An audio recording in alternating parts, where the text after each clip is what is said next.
Hello and welcome to another Scoutcast from fantasyfootballscout.co.uk. My name is Joe. My name's Az. My name's Luke. My name's Andy. Welcome everyone.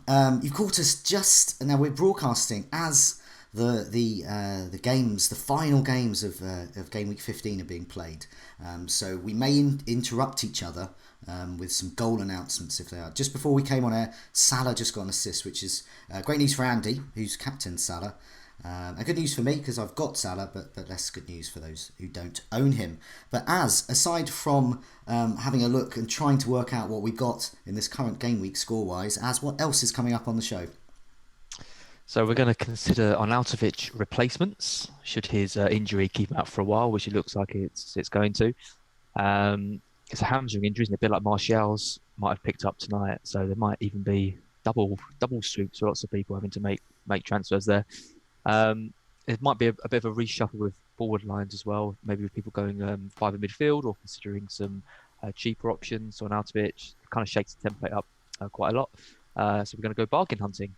And finally, we're going to ponder on some of the lessons learned from this season, which is always depressing to think about the mistakes you made.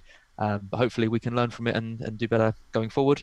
And we're going to finish off with our usual look ahead to the next game week, including our differentials, clean sheets, transfer and captain plans. Okay, well, we'll start off by having a look at how we've been getting on game weeks 14 and 15. We'll go to Andy first. Anything could happen. There's still a few more minutes to go of the matches, but putting your team up on the screen now. What moves have you made over the 2 game weeks and what's been happening? I just really quickly go to game week 14 because obviously it's a week or whatever ago now. I got 61 points, was pretty decent. I did Hazard to Sterling and captained him. Just wanted Sterling in. A few doubts over Hazard, but obviously he played in the end, so that was a bit frustrating. And then, like a lot of people, full house at the back, playing 4 at the back, all got some kind of return over attacking or clean sheet wise. And then moving on to this week, it has been awful. As you said at the start, I captained Salah. So the fact he got an assist is it feels massive at this point. I'm still checking now just to see if he's got a goal, but I don't think it's going to happen. And then obviously Sterling was benched, which was super frustrating. But I've got Jimenez and Doherty on the bench, who are both going to come on for me. Jimenez now in the last 5 game weeks more points than Callum Wilson. Little fun fact for you there. So I'm going to end up on about 45 points this week. So it's been a bit of a nightmare. I went to Aubameyang instead of Kane, which I knew this week wasn't the week where he was going to hopefully outscore Kane. So hopefully over the next 3 or 4 weeks that will change. But obviously it is not a good start. So I'm looking at Ragabolly's live rank tool. I'm probably falling from about 11k to 31k. So it has been an absolute nightmare this week. Okay, yeah, no, I mean, it's the thing is with Sterling, isn't it? It's with Sterling owners. Overall, you've been absolutely hammering us in the rankings. But when he doesn't play, which is rare, then suddenly I notice the Sterling owners all get a bad game week because they've got a lot invested in Sterling. But overall, I don't think you can be too sad. It's just one game week really, and Sterling will be back, and you'll be back piling up the rankings, I'm sure. Let's have a look at your team then. What's been going on? You didn't have a great start yesterday, I don't think, but today it's been pretty good. Yeah, I mean, it was all nice until Fabianski lost that clean sheet in the last minute. I didn't have I had Brooks, who I thought could kind of cover a bit of Wilson and Fraser's points. It turns out he can't because they're absolute machines. I was worried about that Huddersfield game not having either of those two, and they, combining for 2 goals though. I mean, that really hurt. But yeah, Fabianski, I mean, 9 points. It's, can't really complain too much. It could have been an absolute monster haul if he kept that clean sheet. I've just been sticking to my plan. I kind of set a plan in motion last week to move around some of my big hitters. Obviously, the Aguero injury kind of forced me into doing that, but I went for Kane, which has rewarded me. I got rid of Salah last week instead of Hazard, and Hazard's got 2 assists. Salah's got 1, so you could say that's kind of worked out so far. I mean, I'm predicted a green arrow up to like 130k, so I'm slowly climbing up to where I want to be. It's nice having the game weeks in such quick succession because it kind of forces you into making transfers, and I'm not thinking too much about things, and I think that's probably when I make my best decisions. So yeah, reasonably happy. Yeah, okay, well, that's good. Luke, you must be happy as well. Putting your team up on the screen now. You had a great day yesterday with Fraser and Fabianski as well, and it's gone all right with you today as well. Yeah, I can't really complain overall. Just touching on game week 14 first of all, got 63 points, which I think was pretty good. A few people in the league I noticed were all around that sort of score. Just took Stones out for Schindler. Stones was a mistake in the end. Schindler got me 1 point, unfortunately. So it wasn't a great move, but I went for Hazard captain. Actually went for him as captain rather than everyone just ending up as captain because Aguero didn't play. So I felt like I got that one sort of right, I guess, because he got 12 points in that one. And yeah, then this week, it's going well so far. Obviously, Kane captain. I actually took a -8 this week. Now, I took a hit to take out Martial for Sané, which is pretty much worked out as the same. So I could have probably saved the transfer there. And I also didn't think Robertson would play. So I thought, well, I'm going to take a hit here and get in Mina. Now, it's actually worked out. If you look at my team here, with Robertson, David Luiz and Sterling not played, I would have ended up getting Kamara off my bench if I didn't take that hit. Now, Kamara's now scored, and I think he's on for 2 bonus or 3 bonus. So I'd have ended up with like an extra 11 points. So yet again, another week where I am the destructor of my team, where it could have been a monster and I do something stupid to mess it up. Exactly. But I mean, I didn't think David Luiz wouldn't play. So I don't know. I'm more happy with my team now, put it that way. So can't complain, doing okay. Yeah, you get Maverick cool points for getting Mina in as well, though. So on the sliding scale of Mavericks at Everton, Mina, his amazing goal record is he's got an amazing goal record. He's so due a massive goal haul. Dean is probably next on that list, but he's so due an assist. I can't believe he hasn't had one for a while. And then and of course there's Keane as well, who didn't play today, but. He's got a header on him as well. So let's move on to my team now. I had an okay game week 14. I suffered from the Aguero captaincy, got moved to Salah and ended on 57 points. Saved a transfer. So I took a kind of slight mini wild card this week. I took 3 players out. I moved on Aguero, Hazard and Goodmanson out for Kane, Sigurdsson and Sane, and a captain Kane. So that's worked out really well. That's a hit success there. I think, according to Aragaboli's prediction tool, I think I should be, if bonus come in for me, I should be on 66 points minus the 4, so 62 points, which I'm hoping is a green arrow. But every time I look at these predicting sites and then I look at my final rank and I think, I've done okay this week, I end up with a red arrow. So I'm hopeful. I don't think it'll be a dramatic green arrow, but I feel pretty happy with that, especially getting Kane in as well and him delivering, because I thought this was one of those weeks really. You've got the Kane camp and you've got the Aubameyang camp, and next week it's going to be handing over to the Aubameyang camp because they've got Huddersfield at home, and Kane, well, tough European match, so we don't know if he'll play. Of course he will, or will he? We don't know. We haven't got any rough with the smooths this week because the fast pace, the fast turnaround of the matches. So we're going to kind of just move on really to the community questions, and we're looking at a player in particular, but he's also a player that is creating more discussion and thought about forward positions in particular. So it's a player, but there's more to it. So yeah, Andy, do you want to explain a bit more? Yeah, player Arnautovic, obviously very popular. I think he was like nearly 25% owned overall. Great fixtures for West Ham. So the talisman of the team. Pretty frustrating that he's got injured. Looks like he's going to be out till 2019, which is only a few weeks away, but it's like 6 or 7 game weeks at least. So pretty much got to get rid of him. So a few questions. FPL or Samo, who are the best Arnautovic replacements? For those of us already with Harry Kane, finding the money for Aubameyang could be a stretch. Is Lacazette the best option, or I guess a decent option as well? Cop Cloppers is getting Anderson a good way of covering West Ham's attacking returns. Obviously, they've got Perez and Chicharito as well to look at, and their fixtures are incredible, to be fair, up until Christmas. And then Tigers time. If Arnautovic is out, what is the template forward line? Should we go 1 big hitter, 2 big hitters, or none, and just go with kind of the likes of Jimenez, Wilson and Mitrovic, or even Success as a bench fodder option? So we'll go to Az first for that one.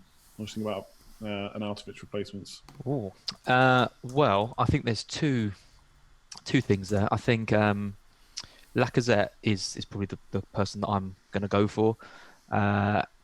It's close between him and Aubameyang, and I mean, have you ever seen a triple rise in 3 days like Aubameyang got a few days ago? I mean, clearly everyone is going for him, but I still think Lacazette. There's been those 2 tough games, so Emery's wanted to play a little bit more conservatively, and Aubameyang has the option of kind of playing on the wing or up front.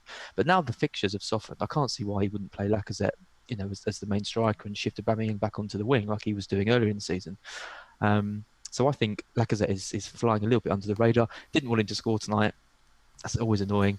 But I think he's probably the man I'm going to go for. The problem with that, though, is that I think this run that West Ham have got is unbelievable. I mean, Crystal Palace at home, Fulham away, Watford at home, Southampton away, Burnley away, Brighton at home. I mean, that is an unbelievably good run of fixtures. So I think a West Ham attacker is pretty much essential for that run-in, and I think you're looking at either Chicharito or Anderson for that. I think just need to kind of come in. So I'm looking at getting Anderson in for that. I think he is a good way of covering West Ham's attacking returns. Or you could go a little bit cheaper and maybe go for Snodgrass, 5.3 on the set plays in really good form. But I think Anderson is just a bit more of an exciting player. And you saw the damage you could do, last week. So I think you do need to cover the West Ham attack, but I'm not entirely sure that Chicharito or Perez is the way to go. Fair enough. And what about you, Luke? Because you've got a cheapie on the bench for your third striker, so you're going to look to upgrade or downgrade? Arnautovic will stay the same, I suppose. I'm going to switch Arnautovic to Aubameyang, probably. I can do that by taking Hazard out. And then I can either get Anderson, who we just talked about, or even David Silva and go for the City triple up. So that's what I'm looking at the moment. I really do think Anderson he's been great, and predominantly a fixtures kind of player. So yeah, why not get him? I think he's just been fantastic. Really, he's shown his class. I think if anything, he's kind of taken over the talisman in the last couple of games. And Arnautovic is maybe he's pulled a fakie on the old hammy, so he can sit back because he's a bit annoyed by that. Who knows? But Anderson, love him. Think he's a good option. Aubameyang or Lacazette, I think are both great. But I mean, these cheap forwards just keep doing it, man. I mean, Wilson, even though the fixtures are bad, you can't argue. I think he's the top scoring forward. I think he might be.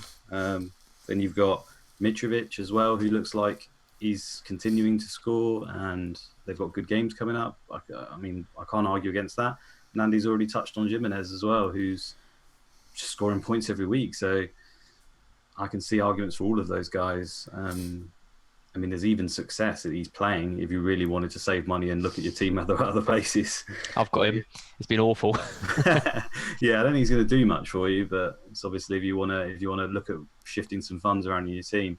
But yeah, I mean, with the fixtures for Arsenal as well, which are great, if you can afford a way to get to Lacazette or Aubameyang, that's the way I would look to go personally.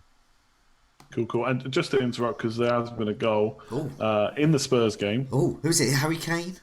Southampton. Oh, yeah. 3-1. But Trippier's already off, so any Trippier owners will be loving that. Oh, inadvertent smoothing. I don't know who scored. I'm sure we'll find out in a sec. I've got Lloris in a draft game.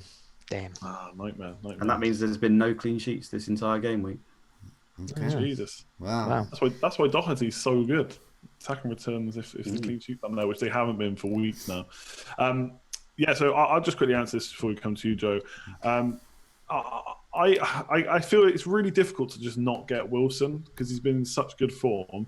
There's a little part of me that thinks the time to get him, even without the points hindsight, was this week, because then you would have had 3 good games in 4, whereas now he's got 3 top 6 teams in the next 5. I know, there's the whole debate, form over fixtures, fixtures over form. I cannot feel they're going to be tough games, as good as Bournemouth have been.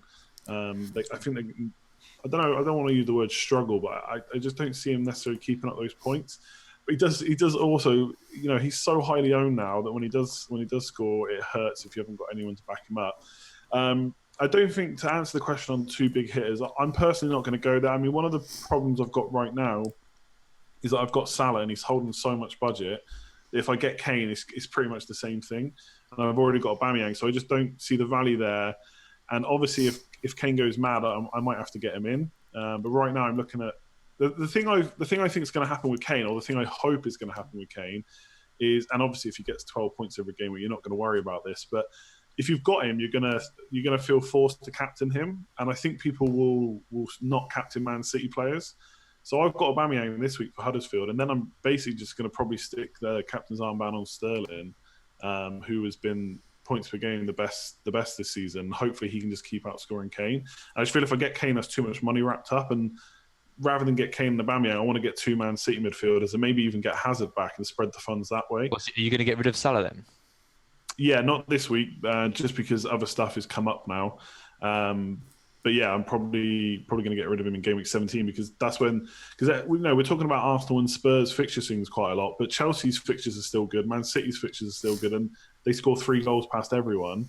So I've got Sterling, but I don't feel like that's enough. I want Sterling and Sané, so that has to be the priority for me over Kane, and it could hurt, but I think I've already made my bed by getting Aubameyang in, so I've got to go with that. So 2 big hitters, not for me. And the other option I think, which I think Luke touched on, is downgrade to success and go 5 in midfield, because there's still so many midfielders you could go for. Richarlison, obviously, Martial's got a hamstring injury now, which is a bit frustrating. Man United have got good fixtures, but maybe even Lingard, Anderson, we've already mentioned. There's just loads of midfielders, so I might go that way, 3-5-2. I would strongly advise not bringing success. He would just be a fifth. He would just be a bench fodder player who plays. So wouldn't look to play him that often. But obviously it is Christmas, and after saying we wouldn't need 3 bench players that often, a lot of people are needing them this week. So yeah, you could be right. What do you think, Joe? Would you go 2 big hitters? Well, I wasn't 2 minds. Before tonight, before we saw the team sheets tonight, I did have it in my mind that there was a possibility of what I could do was get Aubameyang in for Arnautovic by downgrading Salah to, and I've got 9 million to spare there, so that could have been David Silva, it could have been Dele Alli, Anderson as well, and even Snodgrass did cross my mind as well. But I've kind of a little bit gone off that idea, because one of the big caveats with that is it would mean that I was locked out of getting Sterling. Salah is my guide is my way to get Sterling in. Without that, it'd be very difficult. I'd actually need to start doing some surgery to get Sterling in, and it's a nice easy move for me, which I don't want to do next week because Salah didn't start this evening, which means I think he'll start against Bournemouth, and Bournemouth's defence isn't great. And as we've seen tonight, when Salah's on the pitch, he can be involved in goals. So I think Salah's a nice safe captaincy for me next week. And then the following week, when I believe Man City host Everton, that's probably a good time for me to bring Sterling in for Salah, which can be done. So that takes me to what do I do with Arnautovic? So he's already said that he's going to be out until 29. Well, he said for a while, and it's been said and reported in the press, he definitely won't play in 2018. So I'm looking at probably one of possibly Hernandez, possibly Mitrovic, although he is on 4 yellows. So I'm slightly hesitant there, and he doesn't have a good fixture next week. But the guy I should be getting in is the guy that Andy was talking about, Wilson. And I don't know why I haven't got him in. Because he, like Fraser in midfield, he's absolutely incredible value for what he's doing. And he can do that. He can get a goal, just like the Wolves players can. They can get a goal in the tough matches. So I think it's going to be Wilson, really. And then, so no hits. And then the following week, I'll look to be hatching a Sterling plan, hopefully. But I've been having a look, for those that maybe aren't considering something a bit different. I've had a rare look at the expected goals table. I don't tend to look at expected goals because it's kind of the rival to goals imminent table. So I try to steer clear of it. But I've had a little dipped into that. And in the last 4 matches, this is prior to tonight, Aubameyang, yes, he does look a great option. He was expected to score 3 goals, so it wasn't overperforming. He was expected to score 3 goals over those 4 matches, and he did. Similarly with Kane, he was expected. So these are both great options. So going for I've seen it in a lot of teams, Kane and Aubameyang. I think that is a great move, especially if you either already have Sterling or you don't particularly want to have Sterling. I think that's a really good move. I think you're going to get a lot of goals out of that as well. But also Hernandez is doing really well for the expected goals. He's had 2 goals, and really he should have had possibly another one as well. So that's what the expected goals stats are saying. Rondon as well is another one in there. I'm not going to get Rondon, although I will mention him a bit later. But he keeps impressing in the underlying stats, and he keeps plugging away, keeps getting the odd return here and there as well. And Jimenez as well is looking good. So if I didn't have Jimenez, I think Jimenez would be one I'd consider, because he's absolutely fantastic value. And just specifically on West Ham, once again, last 2 game weeks there, because Arnautovic has been playing behind Hernandez there, so it's a slight switch of formation, and that's really benefited Hernandez. Four goal attempts there, 2 goals. So that's pretty good. And Anderson there's chipping away, created 4 chances over the last 2, and also had 3 goal attempts. And Snodgrass. So I've got a cold and a cough, but I'm also in slight disbelief about Snodgrass. Snodgrass is now the main man in terms of creativity. 10 corners, 17 crosses. That's more than hardly anyone else in the West Ham side. So, yeah, back to you, Andy, before my voice goes. You okay there? Make sure you're still with. Yeah, I'm still with you. The cough says yes. Talk away, Andy, while my cough goes on. Yeah, no worries. The only thing I would say I don't know, I haven't seen the last couple of West Ham games, so I know Anderson's been playing pretty well. I just wonder if you take someone like Arnautovic out, will they still perform to the same level? But then I look at the fixtures and just think, yeah, they probably will. So we'll see what happens there. So 2 big hitters, no one's going for that, is that right? Or were you thinking about Ellis Carroll? Yeah, I'm probably gonna do that. So if you have 2 big hitters up front, Kane and Aubameyang, who do you have in midfielders? Do you have Sterling and Hazard? Is it? At the moment, I've got Sterling and Hazard. Yeah, but it's going to be Sterling, Sané, Silva. I can get all 3 City midfielders in the Aubameyang game with Fraser and Richarlison. Okay. Well, your team value. Mine is awful. It's not that. Right. It's because I've cheaped out on defence. You lot have got Alonso. I've got Luiz. Yeah. People have got Robertson. I've just got a cheaper defence than everyone else. I've got Schindler and people like that. Does Lacazette count as a heavy hitter? A mid-price hitter, I'd say. I mean, there's not many.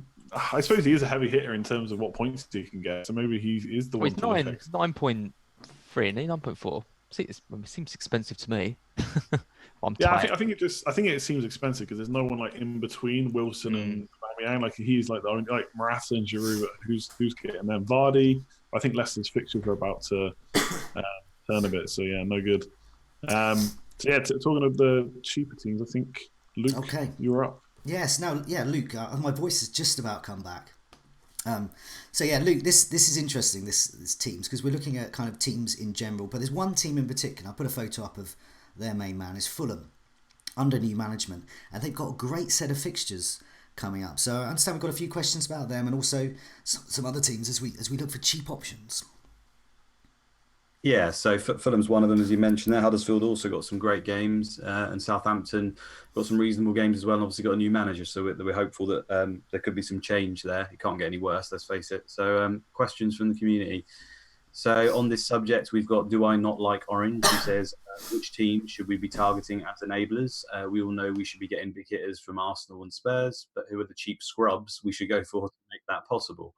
Scrubs, that's harsh, come on. Karen 14, is Mitrovic a good option? Just straight out, do we think he's decent? And Zalabin, I think I've said that right. What impact will Southampton's new manager have on the side? Some questions about those teams. So if I go to you, Joe, first of all. Oh, really? Could you go to someone else while I clear my throat? Of course. Andy, we'll go to you then, bud. What do you think about that? Targeting any of these scrubs? Scrubs is so hard. I was trying to think about while you were asking the question. I don't know if I am, to be honest, any of them. Like Mitrovic, I kind of like the look of. I don't know if I would get him ahead of Wilson. That's the problem. And the 4 yellow cards thing, all I've got in the back of my mind when that was mentioned is the Costa season when he was on 4 yellow cards for about 20 games. Scored points every single game. So I don't know if I would let that put me off completely. But he does play Man United this week, and I know we've just conceded another 2 goals, but I don't know if that's a game I'd want to bring him in against. But for the longer term, like after that game, then I think Mitrovic looks pretty good. I think the problem with most of these teams we're mentioning is I just don't know if the defences are suddenly going to become investable. Huddersfield, maybe they keep things tight, but Fulham, I need to see a few more games to see them start to keep a few clean sheets, because even Ranieri took over, they conceded 2 goals, I think it was. They conceded another one tonight. Granted, that's a bit less than the 2 and 3 they were conceding before, but let's see what happens going forward. So Fulham, maybe. I think I like Ranieri. Obviously, he did well. I think doing well is probably an understatement for Leicester, but him and he did all right, didn't he? He did all right, yeah. It wasn't too bad. Southampton again. I mean, obviously, I think it's Armstrong's done pretty well recently, but I don't know, like striker-wise, Ings is injured. I just don't know what he's going to come and do. For what I've read, he's a guy, or he's a manager that likes pressing. Like all the new managers the league seem to like now, which is working pretty well for a lot of them. So we'll have to see what happens there. But I just want the thing with Southampton, they don't really have a standout player that I now think, right, new manager, they're going to turn it around. I want to get him in. I'm just going to have to wait and see. So to talk about these teams, Bournemouth's obvious. We've already mentioned them, but I don't think there is anyone that I'm going to jump on, to be honest, from these teams. Mitrovic maybe instead of Wilson, but it's very hard, like I said, to look past Wilson. So probably none of them for me right now. Yeah, fair points. I know you like to go with the old safety first approach there, Andy. Just get a little dig in. Well, who's a non-safe pick for these teams to go for? I mean, Mitrovic doesn't count, surely. No, I think Southampton, like. Well, yeah, it's pretty much Ings is the only one we really know about, but he's not fit, is he? And you can't really rely on him. So, yeah, I'm not sure about the Southampton thing. We definitely have to see. I think Mitrovic is just a goal scorer, man. I think he scored 12 goals in 13 international games as well this year. He's just been scoring for fun. We've seen both good and bad side of him this year, but I don't know how much of the bad was his fault, to be fair. Obviously, it's early days since the new manager's taken over, but he's done well. He's right at the top of the point scorers for forwards, I think he's like... he's only like 15 points behind Aguero. That's what I'm saying. He's a safe pick. Yeah. So he's decent, and I think Schürrle at 5.9, he could be good. He shoots for fun, so you'd like to think he'll get a few goals when he comes back. Apart from that, I think Huddersfield have been playing really well, and they've got really good games. So Huddersfield really do interest me. It's just that can't really score goals. There's no one you can rely on there, so it's going to be the defenders. Obviously, I've already got Schindler, so I'm backing that personally. But yeah, I really like Huddersfield's fixtures. I really like the form that they're in at the moment, as in the way they're playing. I mean, they battered Bournemouth, to be honest, even though they lost. I don't know if anyone saw the statistics after the game, but they're really unfortunate. So yeah, I also think if everyone's conceding goals at the moment, like this game week, why pay 6-7 million for a defender when I can just pay 4 million and have them concede instead and invest all the money up front? So that's my current thinking. So yeah, I am kind of looking at, I already have Schindler, but a few of them. But yeah, that's pretty much it for me, I would have thought. Sorry, go on. No, go on, Andy. What were you going to say? Feel free. Yeah, this isn't really an enabler, but it's a enabler is a way to reduce the money in your team, I suppose. So if you still want to back Liverpool, for example, in defence, and you've got Robertson, well, Gomez has just gone off on a stretcher. I don't know how long he's going to be off for, but you'd think that means Trent is going to start more and more games going forward. I don't really know who else they could play there, apart from Klein, maybe, if he's fit. Yeah, Klein. But he's not really had a look in this season. So you'd imagine that Trent's going to go and play quite a bit. So if you wanted to save some money, obviously, I think as a Trent owner for the last few weeks, got a bit lucky with some of the points he's got maybe. But it looks like he's going to play. And Liverpool do tend to keep clean sheets. Today against Burnley was a bit of a weird one. Obviously had a lot of changes there. But I think that's not necessarily an enabler of the sense of 4.5 million, but definitely a way to save some money if you've got Robertson. Yeah, good shout. Az, are you looking at any of these cheapies? Well, the cheapies to me seem in that West Ham team just because of the crazy run of fixtures they've got, and I think you've got a few options in defence. So I think Fabianski is to me is the best 4.5 goalkeeper to have at the moment. I mean, Andy, you've done really well with Ryan, and you've got lots of people with Edison who have done well, but other than those two, really, I don't think any of the goalkeepers have particularly stood out. I know Pickford had quite a good run, but for this run, I think Fabianski is a great shout. So if you're wildcarding and you're looking to save a bit of money in the goalkeeper slot, then I think just going Fabianski on his own, that's what I'm doing. I'm really happy with that. And then in defence, you've got Balbuena. I mean, he has, his shots that he takes are crazy. I know he missed the last match, but if he's back and fit, then he could be good. And same with Diop as well. I mean, 4.3 and 4.4 million for those two. With the fixtures they've got and the form they've got, I think it's really nice. And then you've got Snodgrass as well for 5.3. So I've got Brooks, who's my kind of fifth midfielder who I bring in and out of my team kind of when I need him. He could easily be Snodgrass as well.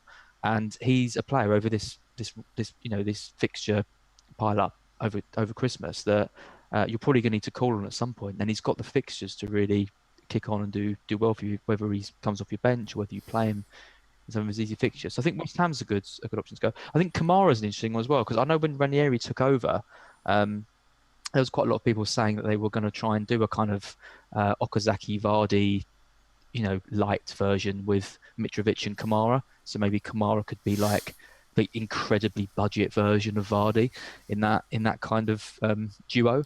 And the fact he started today and he scored as well kind of gives you hope that he's gonna be an option for people who are looking to free up some funds. So yeah, I mean Southampton. I mean I like that Cedric took that free kick last week, but I wouldn't be going near Southampton until we see a bit more from them. I mean we can't see any less from them. They're awful. So yeah, I think West Ham is where I'd go for some cheapies. Yeah, no, that's fair points. I think Southampton is probably going to take some time for the manager to input his plans, especially if they're suddenly got to go extremely high pressing, change formation, everything. It's going to be, it's going to be tough, I would have thought, at least initially. But Cedric shouldn't have any problem with that because he spent half the game as up front every time I've watched him recently, interested in defending. Yeah. Great for FPL, taking free kicks straight up front. It's amazing. Even though I think he scored one goal in like 5 years, but still, it looks like... It feels like he's like some kind of like FPL legend, doesn't it? But points are rubbish. That 59th minute thing, I think that's what put him into fame. Anyway, Joe, if you're alive, any thoughts about this? Yeah, I'm gonna see how long I can go. But it's good news for the listener really, because I do have a shelf life with my voice at the moment because I've got a bit of a cold, as you may have noticed. So yeah, no, I'm not looking at Southampton at the moment, but mainly because of fixtures. But they are interesting. They interest me. Anyone with a new manager interests me. So they have Arsenal coming up, Gameweek 17, then Huddersfield away, West Ham at home. They're good. And then it goes really bad for the rest of the festive fixtures with City and Chelsea. So I'm not so keen on them.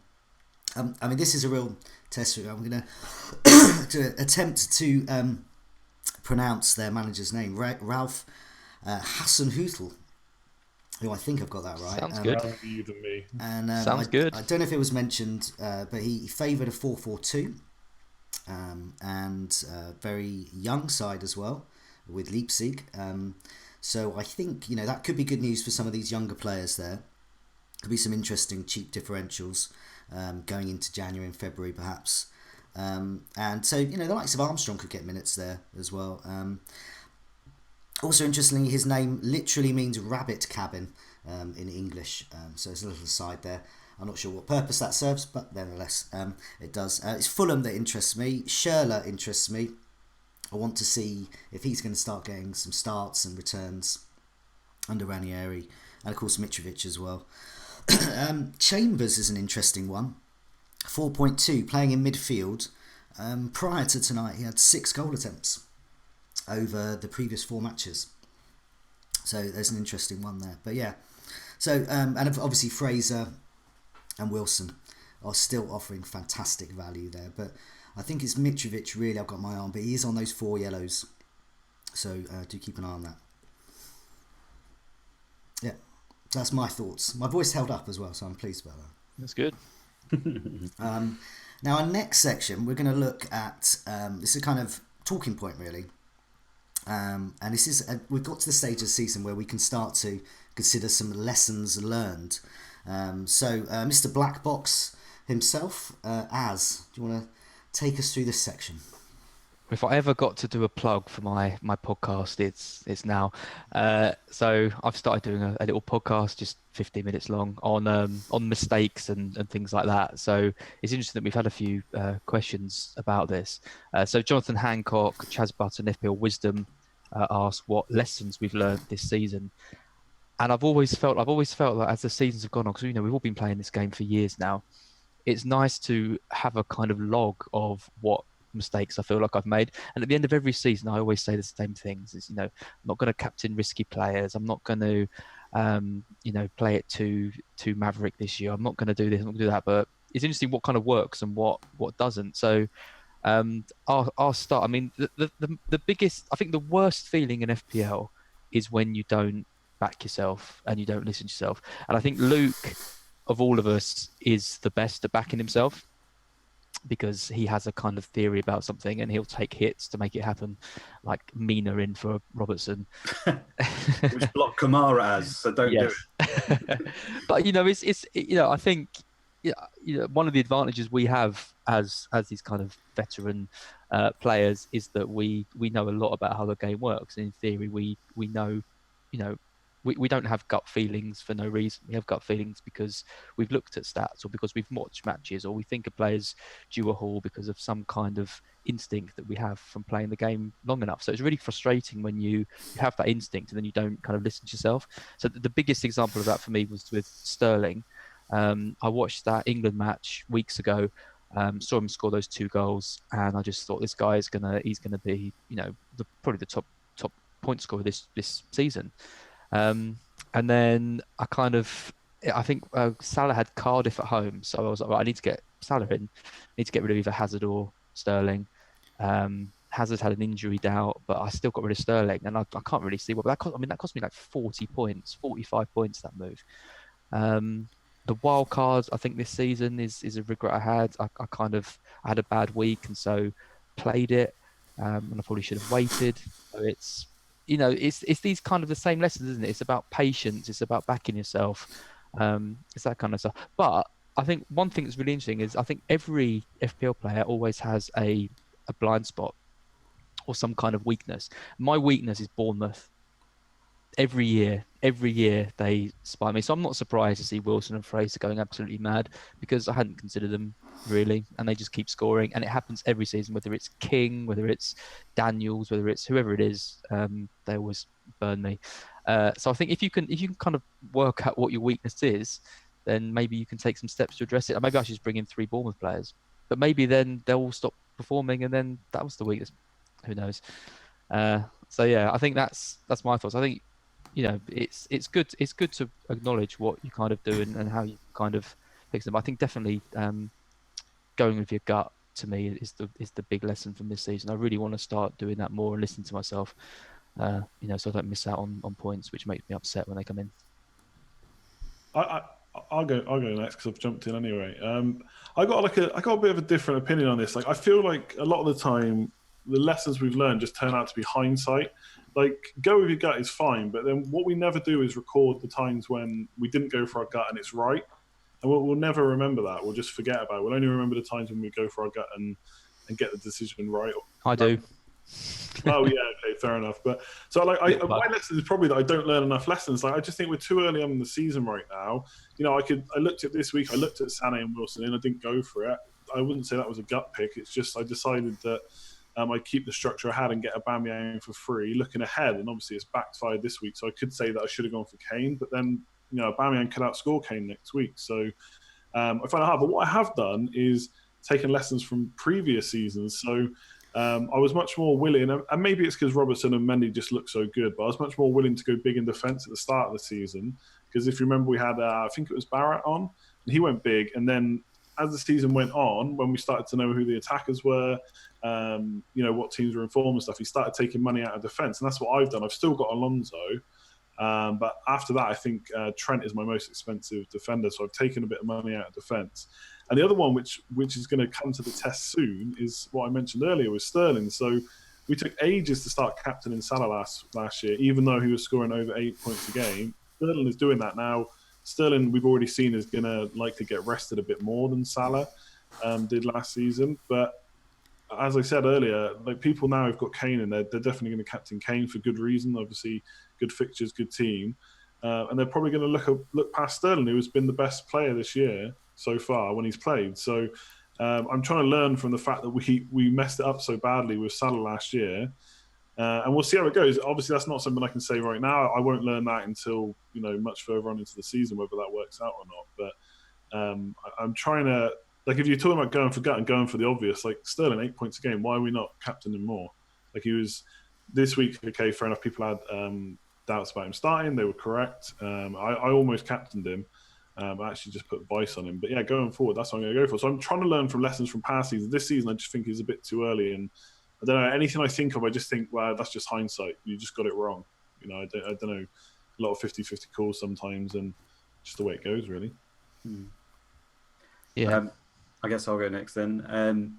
So I think mine is basically learning from the master Mark himself and just spending less money up top. I think that's what I'm looking to do moving forward for different seasons. Now I know every season's different, so this could come back to bite. But I think it's been in the making for quite a while now that the strikers that are just expensive, just aside from Kane over the last few years, haven't really represented that good a value. You've always had, we had Sanchez 1 year in midfield as basically the go-to captain. We should have been captaining him every week. He was absolutely smashing it. Then we had Salah, and now we seem to have Sterling. In between that, you've had Hazard and stuff. And the strikers, aside from Kane, I just don't think have really done that well. I mean, Aguero's been in and out as well. And even this season as well, Kane, Aguero, Aubameyang, I mean, they're doing all right now and they're in the conversation, but you look at them compared to the cheap alternatives. I mean, you would have thought, right, I think this really highlights it. Man City are the most dominant team we've had in the league for a long time. They're scoring 3 goals a game. You've got Aguero as arguably the best striker we've ever had in the Premier League, or at least in the conversation. He's pretty much nailed because Jesus hasn't been involved. And he's only 15 points ahead of Glenn Murray.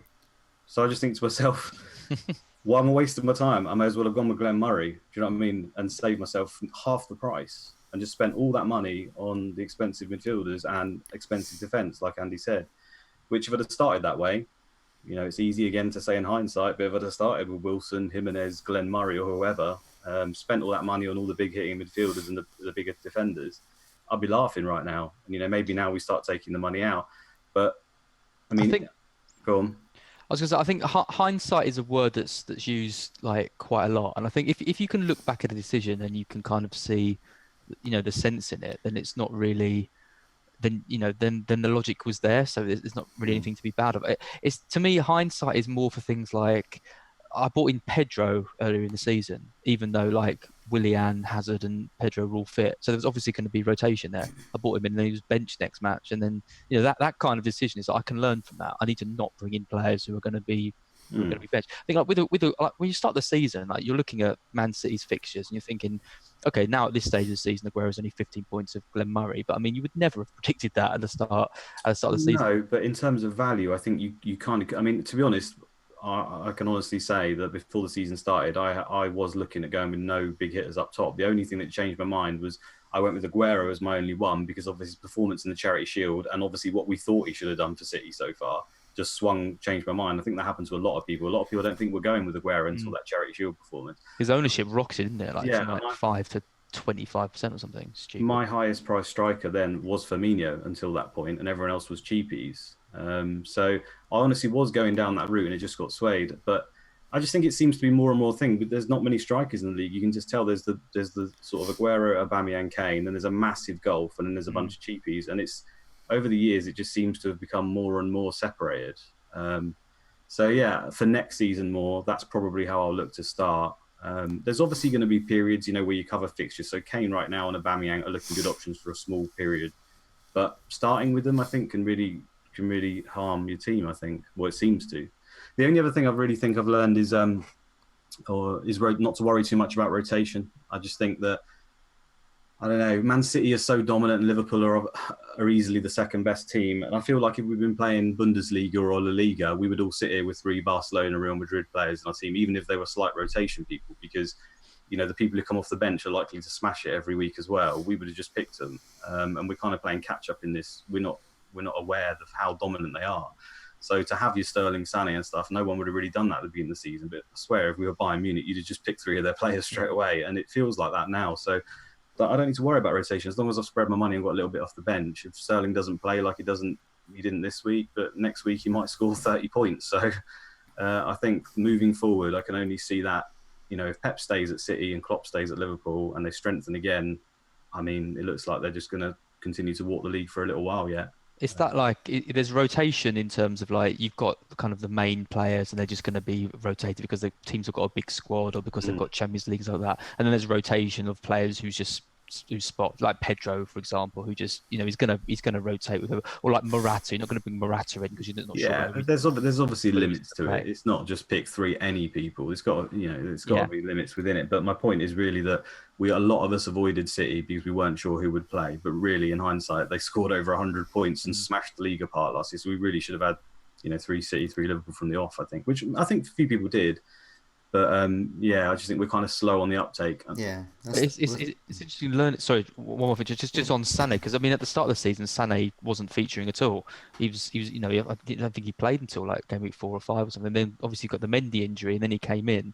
So that's another thing that you can learn from is loads of people jumped on Sané as soon as Mendy got injured because they remembered from last season that Pep wants the width that Sané offers and things. So yeah, you know, you can definitely learn some lessons from previous. Yeah. My main lesson is the same. Is around Man City, and it was a lesson that we learned last season, that they were special, that they were hammering teams every week, and they could rotate their players, and the B team can hammer players, hammer teams, and and it was something I cottoned on to, and lots of other people did. So I wildcarded last season around the game week 6-7 mark, and loaded up with Man City players, because from about game week 4 it became apparent that it was just never going to slow down, and that's one of the reasons I had a really great season last season. This season, around the same time, I should have done the same. So those that started getting Sterling in around the game week 6-7 mark have been laughing ever since. And one of the reasons they've been laughing isn't just because of Man City. And I should specifically say the Man City midfielders like Sterling and Sané. It's also because this season the default captains for many have been Salah and Aguero, and they've been good but not great, and that's been the problem. So for example, this season I've only actually had one bad game week, one kind of sub 5 million rank. The rest of my ranks have been either pretty good or average, but they could have been really good if I hadn't have captained Salah or Aguero and instead captained Sterling. So instead of getting 14 points a week, I would be getting 30 points. So that's, I mean, people might say that's hindsight, but it's not, because we know that City is special, because we learnt that last season. So that's an error, really. So I'm looking to rectify that now. That's why I've got Sané in, who rewarded me instantly this game week with a goal. And that's why I'm prioritising Sterling in after the weekend. I'll be looking to get him in there. So I had a look at just to put that into perspective, I had a look on the FPL Statistico tool, which is a great online resource there. I captained Salah 8 times. I've averaged 14.8 points.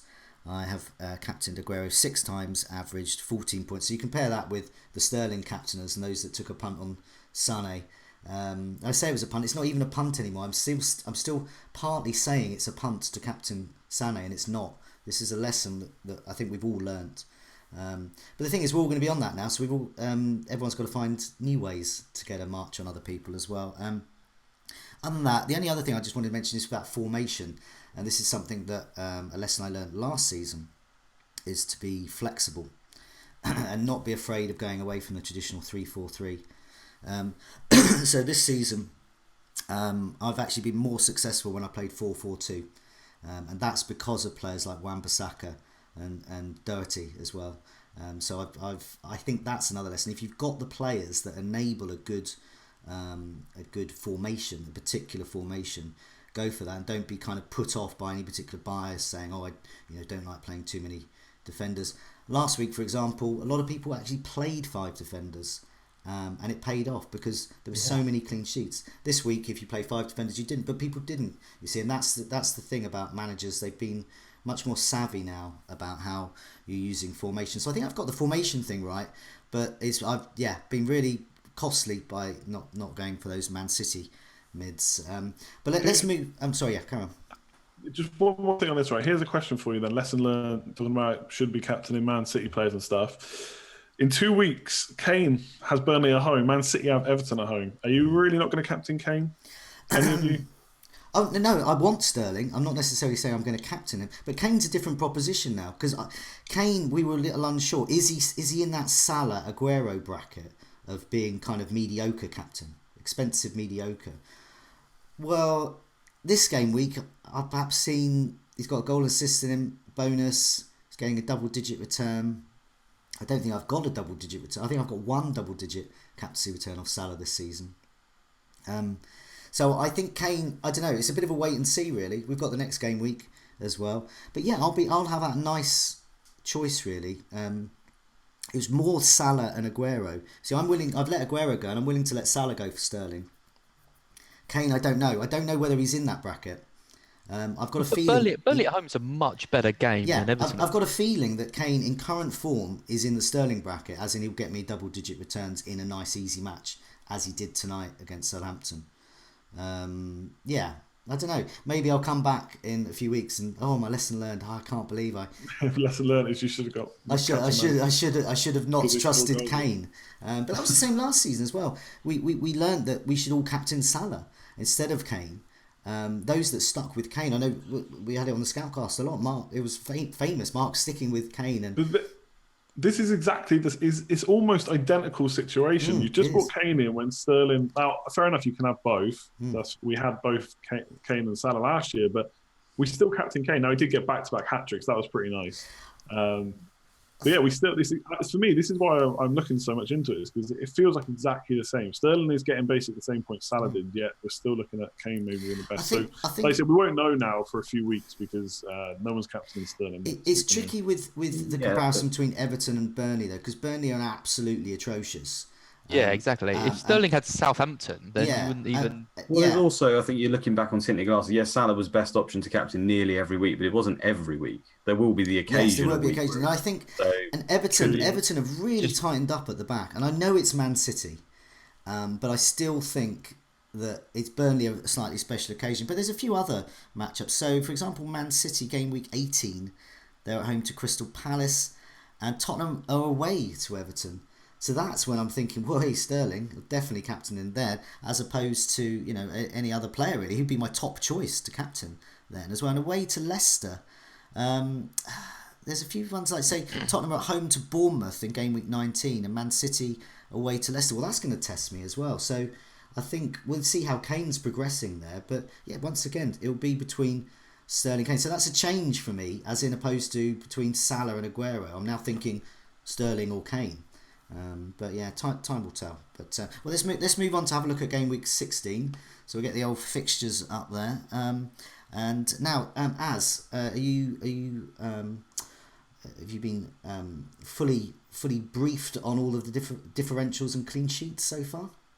Of course. And FPL Fairy has been plugging away in the spreadsheet to keep track of all of our picks. So let's do. Yeah, sorry, Luke. Well, let's do clean sheets first. We all picked 2 last week, except for Andy, who's not picked in about 5 weeks, I don't think. So nice to have you back. So I'll go first. I picked Palace and West Ham. Palace got a clean sheet. West Ham didn't. It means I'm on a 73% success rate, which isn't bad. For next week, I'm going to go for Everton.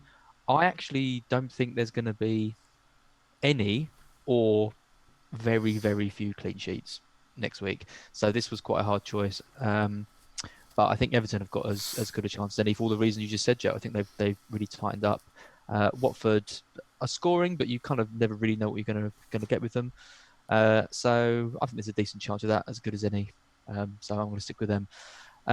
Luke, you can go next. I mean, Luke, your tactic of just picking Man City every week is just not going well. I mean, you picked Man City in 5 of your 6 picks, and you've had 1 clean sheet from them. So you've jinxed them every time that you. Yeah, I was going to say, because every other time I think they've got a clean sheet when I haven't had a pick. Yeah, it's pretty impressive. Who are you going for this week? Well, don't listen, anyone. I'm going to go for Arsenal. Even though I think Huddersfield have been playing really well and have been getting maybe 1 goal, they're just, they're so hard to come by, the goals for Huddersfield. Everyone, I don't know. I just think Arsenal at home should hopefully get it. Like you, I'm not confident of too many clean sheets. I mean, this week showed it as well. There seems to be a lot of tiredness around the defenders' legs, so I'm not sure there'll be too many floating around, but home to Huddersfield is as good a chance as you're going to get. I think their striker potentially still out injured, so yeah. Yep, hopefully get you off the mark. You're on 17%. Ouch. Yeah, not great. Joe, you can go next. You had Liverpool and Brighton, so like me, you got 1 out of 2, which isn't bad.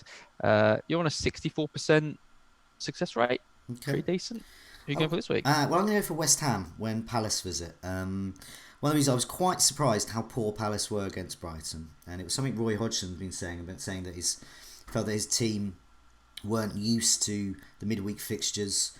Felt that some of the European sides, their sides playing in Europe are, and that they weren't. So I was expecting lots of rotation, and there wasn't. And I think it showed. I think it showed that they're just simply not used to it. So one of two things is going to happen when Palace rock up to West Ham. They're either going to field the same tired, disillusioned, knackered bunch, or he's going to rotate. And if he's going to rotate, particularly up front, who's he got? He's got Sorloth. Who else? Are you? These are just championship players. Sorloth's not even championship level. So if that lot rock up, then so either way, basically West Ham are either a bunch of knackered blokes or a bunch of really rubbish blokes. So that's why I'm going for West Ham. Very sensible. Andy, you were doing pretty terribly as well before you left us. You got a 20% success rate. The last pick you had was Wolves, and they lost 2-0 at home. So you're going for this week? Well, I don't come on very often anymore, so I'm just going to use this opportunity to talk about Man United. I'm going to go for Man United. Fulham, yes, they've scored goals this season. Mourinho did something really progressive against Arsenal, and he played defenders in defence. So I'm hoping that will carry on against Fulham. And a clean sheet will be there, basically. Herrera will play, hopefully. Rojo, Bailly, yes, conceded 2 goals. I think Arsenal, different animal to Fulham. David De Gea, another mistake.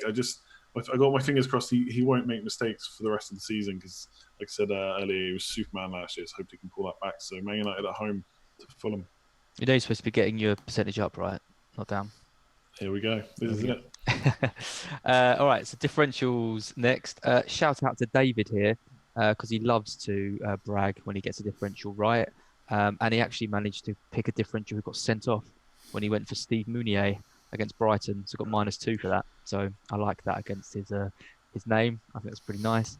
I think we all did rubbish except for you, Joe. You went for Ericsson.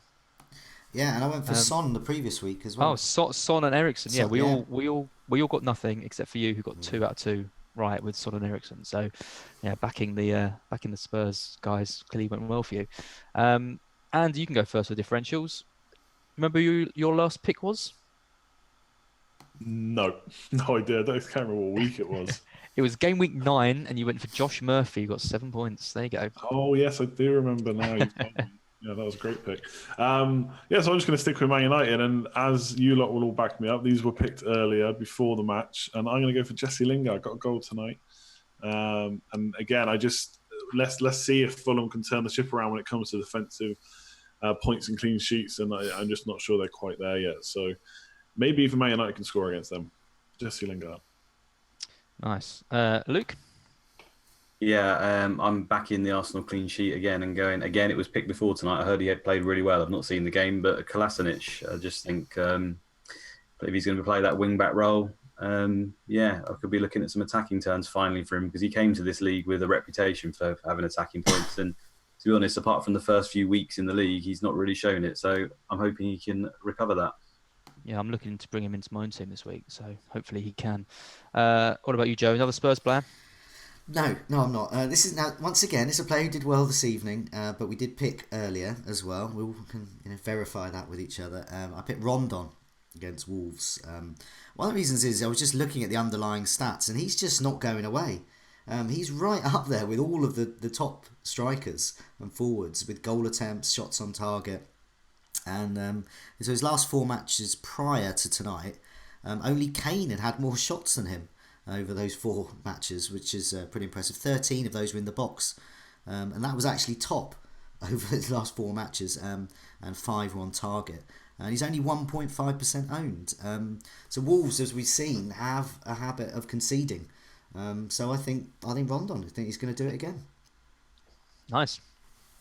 So I think there's quite a few potential differentials, especially with some rotation coming around. I'm between 3. I'm between Andone, who scored 2 and 2 for Brighton, but still has the kind of threat of the big Glenn Murray, 15 points behind Aguero, lurking around. I don't think I can overlook one of the West Ham forwards though, with Arnautovic out. So there's Perez and Chicharito. I'm probably going to go for the wrong one. I think I'll go for Chicharito though, just because he's got a better record in the Premier League, and he was starting kind of even before Arnautovic was injured. So I think he's maybe a bit more nailed on that team. Did get subbed at like 65 minutes though. He's exactly the same price as Perez, and I think there could be a bit of traffic going from Arnautovic to one of those two. So yeah, I'll go for Chicharito as my differential. Okay, we're all done for diffs and clean sheets now. That's it. Good. That's it. Well, let's move on to our moves, our transfer plans, and our captaincy. So, Andy, you can go first. What you're planning and who you're captaining. I'll put your team up on the screen as well. Yeah, plans are tough because I was originally I wanted to save a transfer this week to then distribute the Salah money next week, and now Arnautovic and Martial possibly are both injured. So I'll be honest, I'm not really sure what I'm going to do there yet. There's just a lot to consider. I may even take Salah out this week, even though I don't want to do that, but it just might be the thing I have to do. The biggest problem I have is the players I want are playing each other, Man City and Chelsea. So not really a fixture. No matter how good Sterling and Sané have been, it's not really the fixture you want to necessarily bring them in against, although even Wolves scored 2 against Chelsea, so maybe it's not the worst thing. And I've also got Ryan. I know, as I said, I've done well with Ryan. I mean, that was for like 3 game weeks. He's been awful since. And the fixtures are about to turn for Brighton as well. So I'm looking at maybe Leno, possibly, or Fabianski, something like that. So, yeah, not too sure about giving it a bit more thought after tonight's matches. And captain, I've got to go Aubameyang, I think, after bringing them in, but I know Luke saying to me earlier the rest is quite a while to the next game after this, 8 days I think for him. But there's still a little thing in my head saying he's going to get benched for Lacazette. They might keep the one striker, and Lacazette's only played like 60 minutes. I know he's just come back from injury, so maybe that will play into his hands. That's assuming they don't play in Europe, obviously, the 8-day resting. Yeah. So that might not happen. I think I've got a captain in there. It's either him or Salah or Richarlison, and yeah, it's going to be Aubameyang. I have to now, not bring Kane in. Okay, Az, what are you doing? So I've got an Arnautovic, so I need to get rid of like all of you. I think you all got him. Yep. I mean, I need to get Lacazette or Aubameyang because I don't want to go through this Arsenal run without an Arsenal attacker, and I don't want to touch the midfield because there's just so much uncertainty there. I'm leaning towards Lacazette though. Part of my plan a few weeks ago was Aubameyang, and then he scored those 2 goals, and then everyone got him in. And now I'm feeling like I don't really want him anymore. And I actually quite like the fact Lacazette's been coming off the bench because I think for these easier games, I think he's going to play. And he kind of proved earlier in the season when Aubameyang's kind of on the left that he can outscore him. And for a couple of million less. So I think it's going to be Lacazette coming in. The problem is I don't have enough money to do that, so I'm going to have to downgrade somewhere else. And actually, I don't really want to downgrade anywhere else because I'm quite happy with the rest of my team. But the obvious person to get rid of is Alonso, because he has been awful, and I think with this loss against Wolves tonight, I don't think it's going to be long until Sarri starts to tinker a bit with the defence because they're conceding too many goals, and he is a liability a lot of the time. I think he could miss a couple of games. And I haven't been that impressed with Chelsea anyway. So I could do Arnautovic to Lacazette and Alonso to Kolasinac. And I think Kolasinac has as much potential as Alonso until Christmas for 2 million less. What about Martial, who might have a hamstring? Yeah, so I think I'm going to do the Lacazette and Alonso move anyway. And then if Martial's injured, then I'm just going to do Martial to Anderson. So take a bit of a hit, reshuffle things around. But I don't. If I did Lacazette, if I did Arnautovic and Martial, does someone have to downgrade Martial to someone around the 6 million mark? And there isn't really. Schürrle's the only one that stands out. I think he's got yeah, a break. but he didn't play, did he, today? No, but I think he will moving forward. But I don't want Schürrle. Nah. I think there's quite a few players I like around the 7-8 million mark. And it's a bit easier to kind of upgrade to maybe a Sané or Silva or someone like that if I needed to, rather than going too cheap there. So yeah, it's definitely gonna be -4, maybe a -8 for me. And who are you going to captain again? Lacazette. Okay. Luke, what are you doing? So yeah, I pretty much already mentioned it. I mean, it was going to be Kamara, which I could have taken out for Aubameyang and then swapped Hazard out for Casemiro. Or Camarasa, that's the one. So the wrong way around. But obviously, Arnautovic injuries changed that, so I'm probably going to leave Kamara in now and swap Arnautovic to Aubameyang, and then it's either Hazard to David Silva and go with a 3 City, Sané, Sterling, Silva. Obviously, they're away to Chelsea, so out of all the games, you'd want them, probably not that, but I'm still not that bothered. I still think they'll score 2 or 3 goals. So, yeah, that's probably the front run at the moment. Aubameyang and Silva in for Hazard and Arnautovic, but I could get Anderson instead to cover the fixtures. So not 100% decided, one of those two. But captain will probably be Aubameyang, just because he's got the easiest game. So yeah. Okay.